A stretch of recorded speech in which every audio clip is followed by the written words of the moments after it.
Bien le bonsoir, comme d'habitude, commençons par les planètes. Vénus est visible au coucher du Soleil à l'ouest. Elle a passé l'élongation max et se rapproche doucement du Soleil. Elle se couche donc de plus en plus tôt. Et Jupiter suit derrière au sud-ouest. Au sud, vous trouverez Mars et Saturne de part et d'autre du Sagittaire.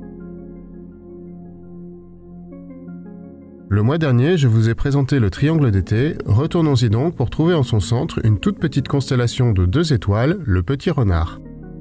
Cette constellation héberge l'objet M27, la nébuleuse de l'Altaire, une nébuleuse planétaire se trouvant à quelques 860 années-lumière de nous.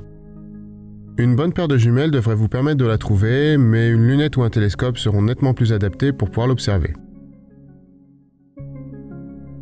Redescendons vers l'horizon sud pour trouver un quadruplé d'étoiles formant un Y, et par là même trouver la constellation du Verseau.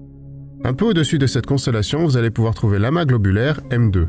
Encore une fois, une lunette ou un télescope seront parfaitement adaptés pour pouvoir observer ce regroupement d'étoiles. Juste au sud du Verseau, vous allez trouver une constellation ressemblant à une chèvre, et c'est normal, il s'agit de la constellation du Capricorne. La queue de la chèvre, Algédie, pourra vous sembler un petit peu allongée si vous y regardez bien. Un instrument vous permettra de constater qu'il s'agit en fait d'une étoile double. Ces 2 étoiles n'ont aucun lien entre elles, mais nous apparaissent dans la même ligne de vue, un hasard toujours sympathique. Sous la chèvre, vous pourrez trouver l'amas globulaire M30. Une lunette ou un télescope vous permettront de pouvoir l'apprécier. Pour la Lune, je vous propose de trouver la mer des Crises. Isolée sur le limbe est de la Lune, elle est assez facile à trouver. Sur sa rive nord, vous trouverez le cratère de Cléomédès. Il sortira de l'ombre au 3e jour de la Lune pour se faire rattraper par le Terminateur le 17e.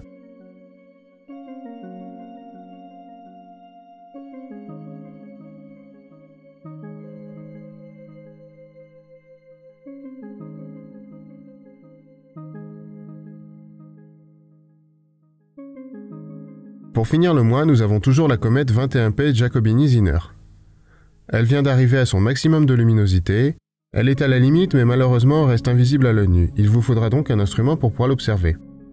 Une petite lunette ou un télescope feront parfaitement l'affaire, et avec un peu de chance, je pense que même une paire de jumelles vous permettront de pouvoir l'observer. Elle se lève actuellement en seconde partie de nuit dans la constellation du Cocher, et va se lever de plus en plus tard alors qu'elle glisse doucement vers Orion. Si la vidéo vous a plu, vous savez ce qu'il vous reste à faire pour le faire savoir. Et moi, je remercie chaleureusement toutes celles et ceux qui me soutiennent sur Tipeee ou sur Utip, ou qui m'aident en sous-titrant les vidéos. Sur ce, je vous souhaite une bonne nuit, et je vous dis au mois prochain.